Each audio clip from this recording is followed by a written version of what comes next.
Aos queridos guias espirituais, aos amigos, a quem endereçamos a nossa saudação e louvor, aos dirigentes e entidades que compõem o culto do Evangelho Espiritual Online, obrigado pela oportunidade deste encontro. Vamos à prece inicial. Queridos guias, Mãe Maria, querido Jesus, Senhor Deus, aqui nos encontramos na condição de aprendizes do Evangelho. Aqui sabemos de nossas deficiências espirituais, que precisamos aprender mais e melhor para igualmente servirmos mais e melhor. Apresentamos-nos, pois, como canais à divulgação espiritual do Evangelho, na prática do Evangelho, e contamos com a assistência dos senhores, amigos e guias espirituais para que possamos nos tornar auxiliares confiáveis, prestimosos, e aqui nos apresentamos então ao trabalho. Que assim seja, graças a Deus. E vamos passar agora a palavra para a dona Vânia.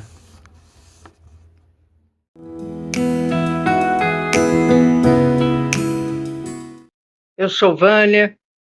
Na sequência de hoje do nosso Evangelho no Lar Online do Grupo Espírita Paulo de Tarso, nós vamos ver as explicações que Allan Kardec coloca em torno desses dois itens de Mateus e Lucas, referindo-se a retribuir o mal com o bem. Que nós possamos ser envolvidos por ondas de paz, a fim de que essa lição penetre fundo em nossos corações. Vamos lá. Se o amor do próximo constitui o princípio da caridade, amar os inimigos é a mais sublime aplicação desse princípio, porque a posse dessa virtude é uma das maiores vitórias alcançadas contra o egoísmo e o orgulho. Entretanto, geralmente há equívoco quanto ao sentido da palavra amar nesta circunstância. Jesus não pretendeu, por essas palavras, que se tenha para com o inimigo a ternura que se dispensa a um irmão ou amigo. A ternura pressupõe confiança. Ora, ninguém pode ter confiança numa pessoa sabendo que esta lhe quer mal. Ninguém pode ter para com ela expansões de amizade, já que ela pode abusar dessa atitude. Entre pessoas que desconfiam umas das outras, não pode haver essas manifestações de simpatia que existem entre as que comungam das mesmas ideias.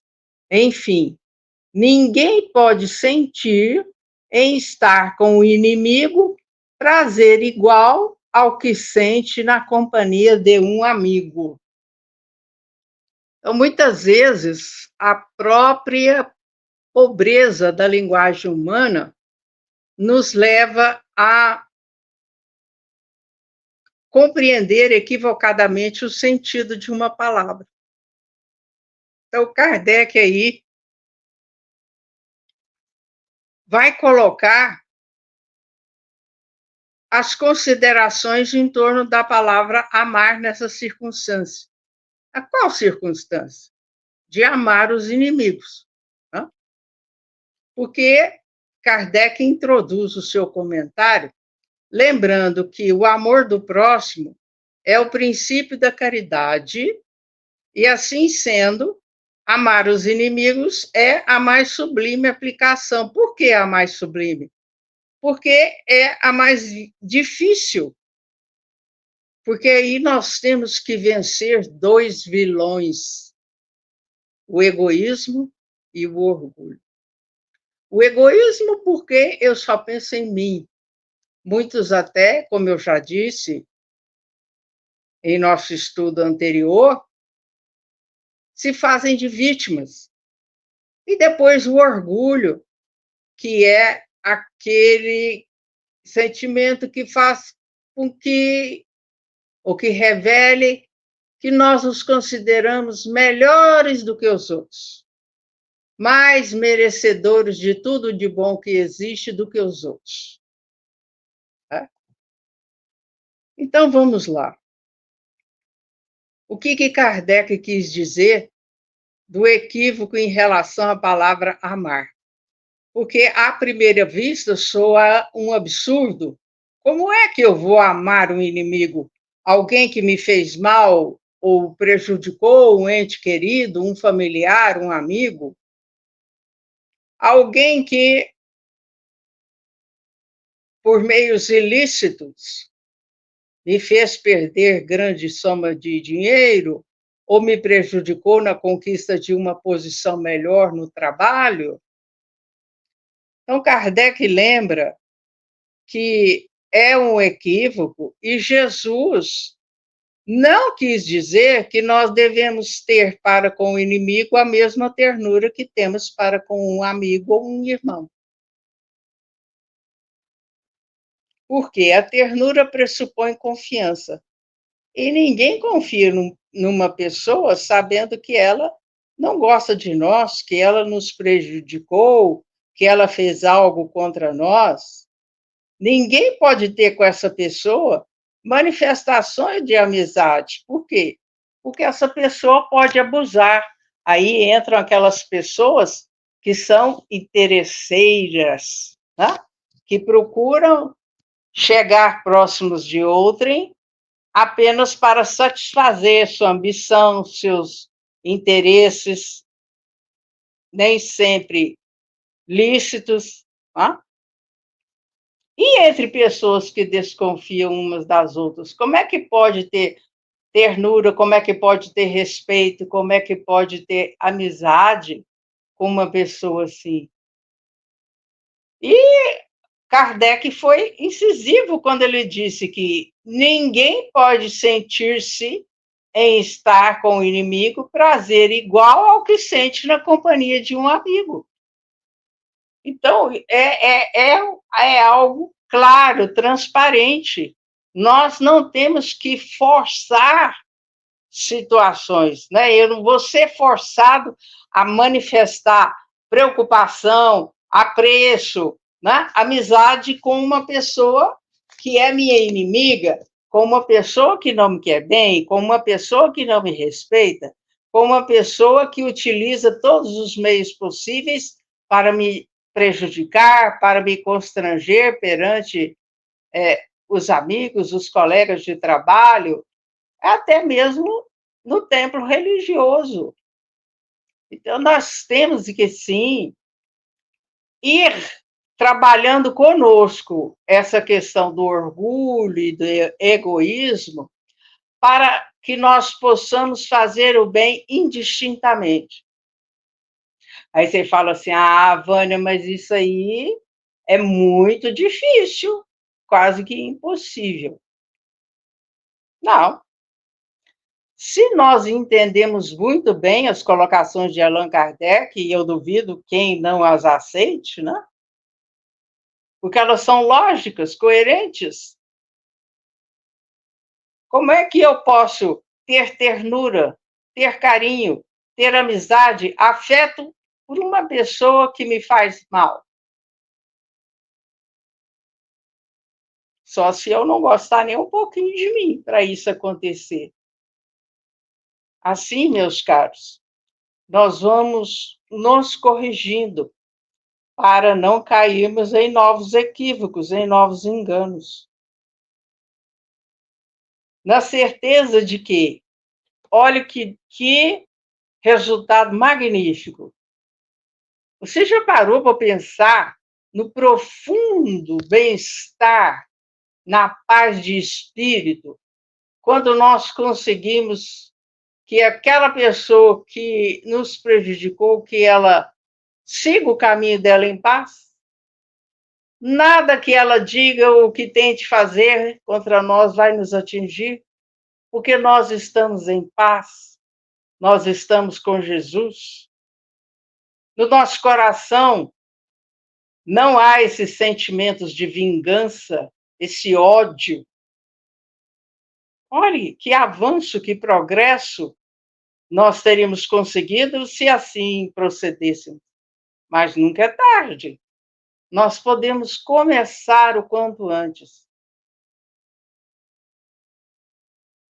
Daqui a pouco, nós teremos a querida Norminha desenvolvendo um pouco mais essas ideias, né? E é preciso que nós as compreendamos homeopaticamente, gota a gota. Porque a razão nos convence, né? Desde que nós não fiquemos cegos por esses sentimentos, os quais eu mencionei há pouco, tais como a vingança e o ódio, né? E nem ficar mentalmente arquitetando situações para prejudicar o outro. Tranquilidade, meus caros, deixemos por conta de Deus, que Deus tudo sabe, tudo vê. Hoje eu posso estar achando que essa pessoa está me prejudicando, que eu estou sendo injustiçado, mas e se houver alguma situação anterior em outra vida ou em outras vidas, pela qual eu necessite passar para o meu aprendizado? Já pararam para pensar nisso? Não tem. Se nós já sabemos que não há acaso, né? Ninguém é vítima ou inocente. Por quê? Porque todos nós estamos ligados à lei de causa e efeito, ou ação e reação. Então, deixemos a lamúria, as queixas de lado, essa contínua impressão de sermos vítimas em todas as situações, e vamos amadurecer a nossa compreensão, amadurecer os nossos sentimentos, para que não incorramos em outras injustiças. Nós temos que ser mais inteligentes, menos sentimentalistas, mais racionais. É claro que não deixando os sentimentos de lado, mas sentimento negativo não tem que ser cultivado.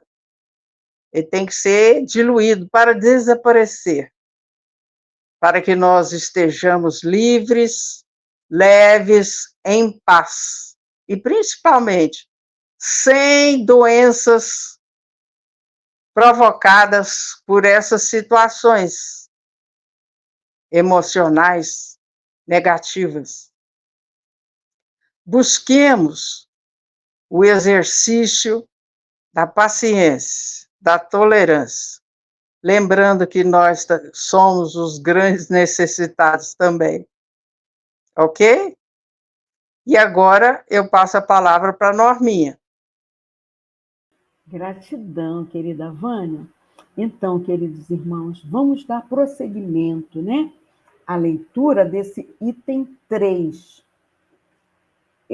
Esse sentimento resulta mesmo de uma lei física, a da assimilação e da repulsão dos fluidos. O pensamento malévolo dirige uma corrente fluídica cuja impressão é penosa. Quer dizer, são pesadas, né, as energias do pensamento malévolo. Ele continua: o pensamento benevolente vos envolve em um eflúvio agradável. Daí a diferença de sensações que se experimenta à aproximação de um amigo ou de um inimigo. Então, meus irmãos, às vezes a pessoa está se aproximando de nós pela primeira vez, mas a gente tem uma certa reserva. Algo nela não. As pessoas usam falar assim: meu santo não bateu com o dele, com o dela. Entendeu? A gente não sabe, por causa do véu do esquecimento, se são inimigos de vidas passadas, que estão ali para conviver conosco, para servirem de instrumento, como eu já disse, no nosso outro encontro, para nós burilarmos humildade, paciência, entendeu? Superarmos orgulho, egoísmo. Então, a gente não entende por que sente aquela repulsa, mas a gente sente, né? Amar os inimigos não pode, pois, significar que não se deve fazer nenhuma diferença entre eles e os amigos. Esse preceito não parece difícil, impossível mesmo de praticar, senão porque se crê falsamente que prescreve-lhes dar o mesmo lugar no coração. A gente sabe que é impossível, não é? Se a pobreza das línguas humanas obriga a se servir do mesmo termo para exprimir diversas nuances de sentimentos, a razão deve diferenciá-los segundo o caso. E a nossa doutrina é uma doutrina de razão, né? Então, é certo que nós não poderemos devotar amor, como a Vânia já explicou muito bem, e conviver com pessoas que não são confiáveis ou que nos ofereçam perigo, entendeu? Mas podemos não desejar o mal para elas, por exemplo. Orar por elas, por exemplo. E assim, vamos dar continuidade ao que se entende por amar os inimigos. Amar os inimigos não é, pois, ter para com eles uma afeição que não está na natureza. Porque o contato de um inimigo faz bater o coração de maneira bem diferente do que o de um amigo. É não ter contra eles nem ódio, nem rancor, nem desejo de vingança. Então, meus irmãos, a gente precisa entender que esse sentimento de ódio, ele é muito, muito prejudicial para nós. Os primeiros prejudicados somos nós mesmos. Certa vez, eu ouvi uma palestra com um médico que ele estava aconselhando a sua paciente que tinha câncer a sublimar aquele ódio que ela nutria, que ela expressava quando ia à consulta com ele, né? Aí ele aconselhou ela, né, a perdoar, porque isso iria ajudá-la na recuperação da sua saúde, do tratamento que ela estava sendo feito nela, né? E ela falou assim para ele: eu morro, mas eu não perdoo. Quer dizer, aquele sentimento pesado, né, estava incrustado nela. E aí, olha o que ela preferia. Ela preferia morrer do que perdoar, mesmo sabendo que o perdão a beneficiaria. Então, é muito previdente que se esteja atento a essas sábias orientações do nosso mestre. E o desejo de vingança, meus irmãos? Tem pessoas que falam assim, sabe? Elas não arquitetam nada de material para prejudicar o outro, mas elas ainda colocam Deus no meio e falam: ele há de pagar em dobro, em triplo, nunca é igual. Não é só pagar, ele há de pagar em dobro, em triplo. Quer dizer, está vibrando na mesma sintonia de energia pesada do ofensor. E para que neutralizemos, é preciso direcionarmos amor. Só isso vai neutralizar. O amor é que faz superar, né, a multidão dos pecados. Continua. É perdoar-lhes sem segunda intenção e incondicionalmente o mal que nos fazem. Então, a gente não tem que ficar fazendo cobranças, não é? Você deixou a desejar comigo, passei a mão na sua cabeça, eu fiz isso, eu fiz aquilo por você, porque isso não está sendo um exercício de humildade para com aquele irmão. Ao invés de estar ajudando, ele vai ficar revoltado, entendeu? É não opor nenhum obstáculo à reconciliação. Então, tem pessoas que atravessam a rua. Eu perdoo, mas eu não quero cruzar mais no meu caminho. E se o inimigo vem, ou aquele que fez alguma coisa errada com ela, atravessa, e mesmo que o inimigo tente se aproximar, ela não dá oportunidade. Então, está esquecido do reconciliar-vos com o adversário enquanto estás a caminho, que o mestre nos ensinou. Porque ele pode voltar dentro da sua família, numa outra existência. Assim como, se ele desencarnar antes de você e não tiver uma boa índole, ele pode passar a ser um inimigo de vidas passadas teu, te acicatando ainda nessa existência. Então, para que adiar se podemos buscar a solução? Agora, se somos nós que ofendemos e se buscamos a reconciliação e a pessoa não aceita, a gente não tem que se revoltar com a pessoa. A gente tem que orar por ela. Pedir a Deus uma oportunidade para que a gente possa ser útil para aquela pessoa de alguma forma. Entendeu? Porque assim a gente vai estar contribuindo para a nossa evolução e, quem sabe, para tocar o coração daquela pessoa. Nós vamos lembrar aqui daquela historinha da cachorrinha que o Chico pegou para cuidar, que estava dodói na rua, e ele ficava muito tempo, quando chegava do trabalho, cuidando do bichinho, e aí o bichinho estava apresentando melhoras. Chegou um certo dia, quando ele chegou à casa, o bichinho havia morrido. E aí foi dito para ele que a vizinha que teria envenenado o bichinho.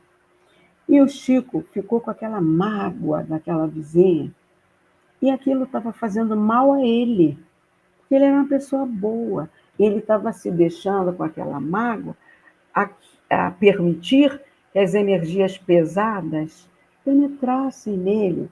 E Emmanuel lhe disse que essas energias estavam prejudicando o trabalho mediúnico dele.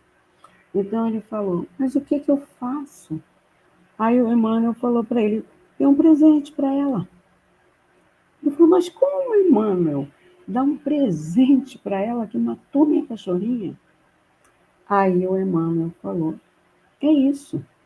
Aí o Chico, que não era uma pessoa abastado, né? Viviam de forma bem humilde.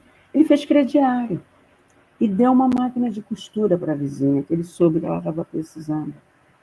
E então, quando a vizinha recebeu o presente, chorou muito, abraçou o Chico, pediu perdão a ele e falou para ele: Chico, fui eu que envenenei, sim, mas não foi para te magoar. Eu queria te poupar.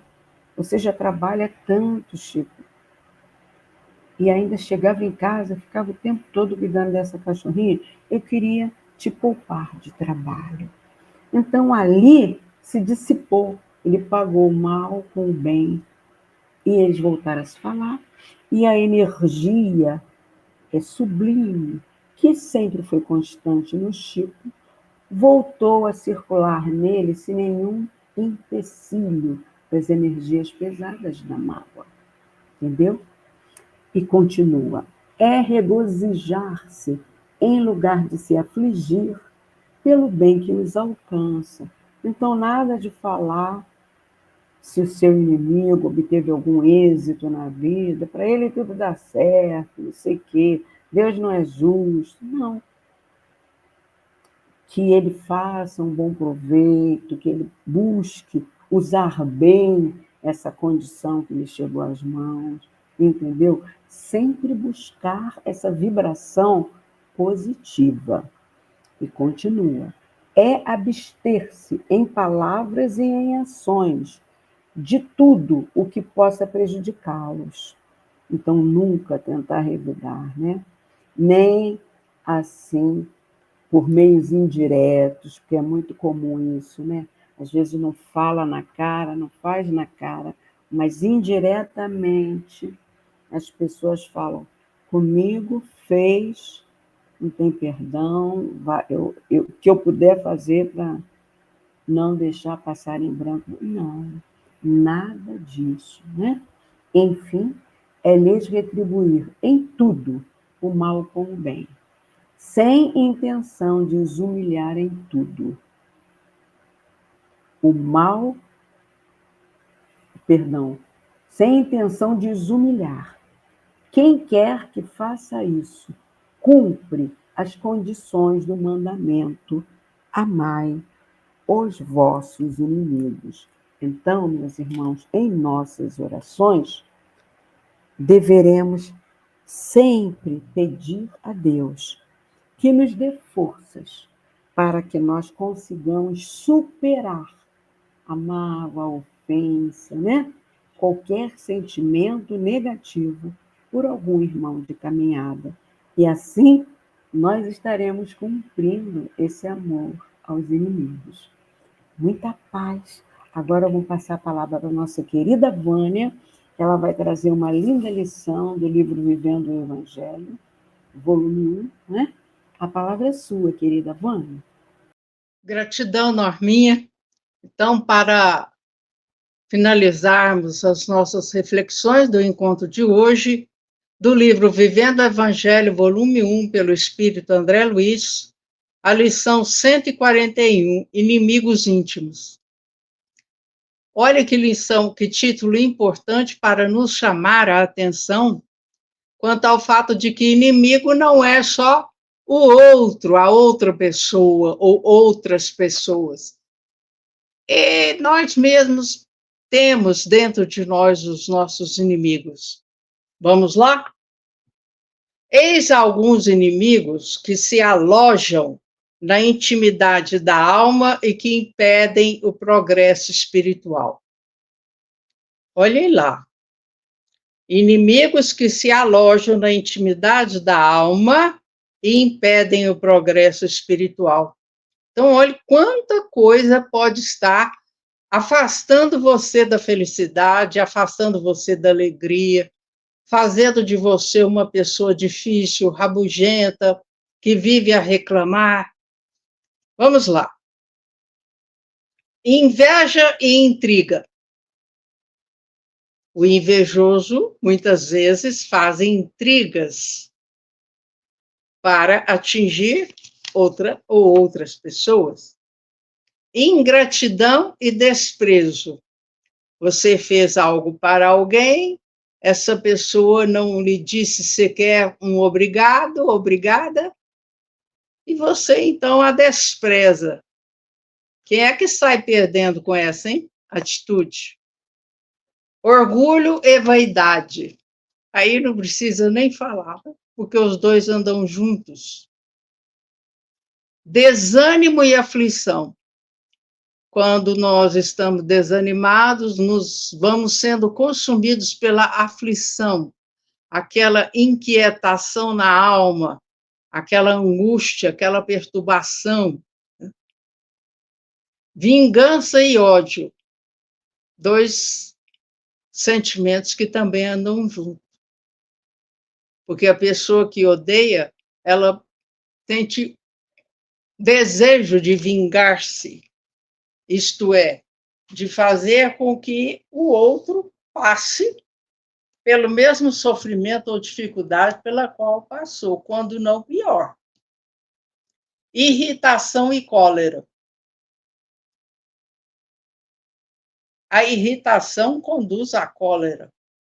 O que é cólera? É aquela raiva intensa. Não? E muitas vezes nós nos irritamos por coisa pequena, supérflua, sem importância. Violência e ataque. A criatura que é violenta, através de palavras ou de atos, ela vai atacar aquele a quem ela deseja prejudicar. Indolência e desleixo. Dolência e preguiça. Desleixo é descuido, negligência, desmazelo. A criatura que é indolente, preguiçosa, o que é? Ela não tem vontade de fazer nada, não se preocupa com limpeza, nem com higiene pessoal, então ela despreza, descuida de si, descuida da sua casa, descuida do seu ambiente de trabalho, né? Despeito e ciúme. Despeito é desgosto, ressentimento, inveja, mágoa e ciúme. Tá? A origem do despeito quase sempre é o quê? É o orgulho, que faz com que a criatura queira o que o outro tem, ou deseja o que o outro conseguiu. Né? Dissipação. Dissipação é o gasto, a dispersão de uma riqueza e abuso. Claro, toda pessoa que abusa, ela acaba dissipando sua saúde, dissipando suas boas energias, dissipando sua riqueza, e por aí vai. Esperteza e ironia. As duas andam juntas, porque a pessoa que se considera esperta, ela gosta de ironizar os outros, procurando atacar os pontos fracos ou as fraquezas que o outro tem. Egoísmo e avareza. A criatura que é egoísta, ela pensa só em si. Então, a avareza, sovinice, pandurismo, é típico de quem é egoísta, porque aquela pessoa que é generosa, ela não é apegada aos bens e ela tem o prazer em ajudar o próximo.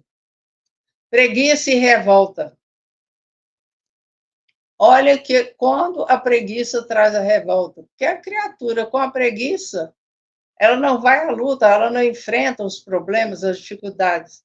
E aí ela se revolta erradamente, porque se revolta com os outros, buscando o vilão ou o culpado para os seus aborrecimentos, para as suas dificuldades. Mentira e falsidade. A criatura quer falsamente. Tá? Hipocrisia e cinismo. Hipocrisia, o que é? Fingimento. Cinismo, falta de vergonha, descaramento. Então, o hipócrita é um cínico. Por quê?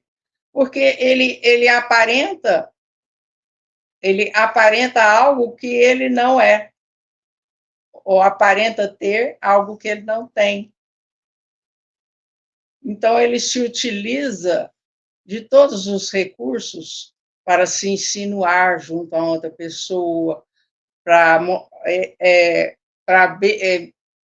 receber algum benefício da outra pessoa, tudo isso naquele jogo de interesses que muitas vezes se utiliza até de meios sórdidos para alcançar os seus objetivos. E André Luiz arremata a lição dizendo: ame o próximo, ainda que ele lhe tenha inimizade, mas não dê nenhum amor a esses inimigos íntimos.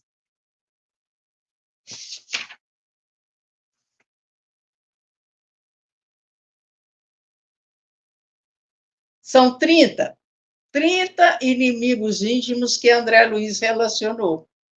Então, olhe a profundidade desta lição, quando André Luiz nos convida a amarmos o próximo, ainda que ele lhe tenha inimizade, ou que nós tenhamos por ele, mas que nós não demos nenhum amor a esses 30 inimigos íntimos. Por quê?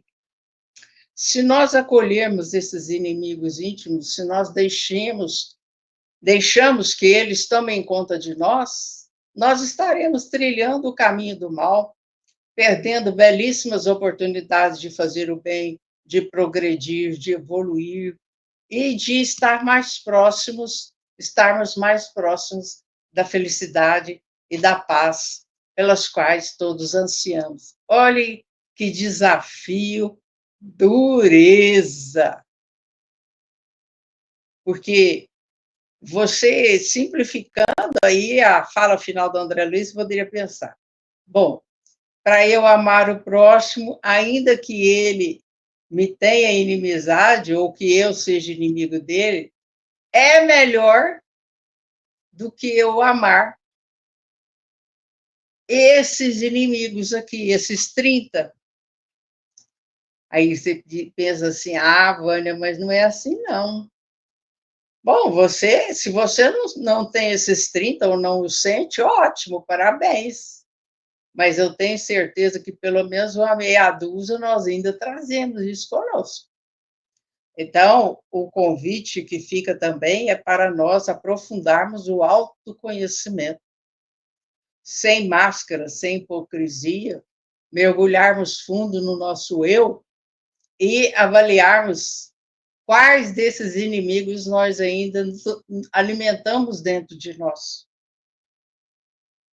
Porque muitos ainda vão continuar considerando-se inocentes, vítimas. Por que sofrem tanto? O que fizeram para tamanho sofrimento? A resposta está aí. Olhe os inimigos íntimos. Levemos essas reflexões para o nosso momento de repouso, antes do sono, a fim de que aproveitemos essa oportunidade para que amanhã iniciemos essa batalha com os nossos inimigos íntimos e a vençamos. Muita paz para todos. Agora eu passo a palavra para o senhor Hernandes para a magnetização da água. Grande abraço. Vamos agora cuidar da fluidificação da água. O que significa isso? Nós estamos cuidando aqui com a energia cósmica, a energia curativa. A vida é formada de energia. Então, no culto do Evangelho, nós estamos condensando essa energia, direcionando-a aqui para a água. E isso depois que nós sorvermos a água, essa energia estará fortalecendo. Nós podemos, inclusive, dizer aqui para várias pessoas que tiverem os males tais, que essa água receba essas energias curativas relativa àqueles que vão dela fazer uso. Assim posto, pedimos aqui a espiritualidade que projetemos nestas águas a energia cósmica curativa. A água absorve e depois aqueles que dela vierem fazer uso serão altamente beneficiados. Isso é um remédio salutar. Mas é necessário também acrescentar aqui a fé. Essa fé não está escrita. Se nós não tivermos fé, nada disso aqui tem validade. Que assim seja, graças a Deus. Queridos amigos e participantes, estamos encaminhando para o final do encontro, onde mostraremos aqui a nossa gratidão pela oportunidade do trabalho, pela reunião familiar, pela presença do Cristo em nossos lares, em busca da paz, do apaziguamento familiar. E vamos juntos dizer o Pai Nosso. Esse Pai Nosso pode ser mental ou falado. Vamos falar, coisa que nós não fazemos há muito tempo. Pai nosso que estás no céu, santificado seja o vosso nome. Venha a nós o vosso reino. Seja feita a vossa vontade, assim na terra como nos céus. O pão nosso de cada dia nos dai hoje. Perdoai as nossas ofensas, assim como nós perdoamos a quem nos tem ofendido. E não nos deixeis cair em tentação, mas livrai-nos do mal, e que assim seja. Lembremos sempre de que temos que chegar aqui, o coração pode chegar meio pesado, mas a saída tem que ser leve. Perdão para tudo, perdão a todos. Gratidão, gratidão e louvor a Deus. Muito obrigado pela participação de todos.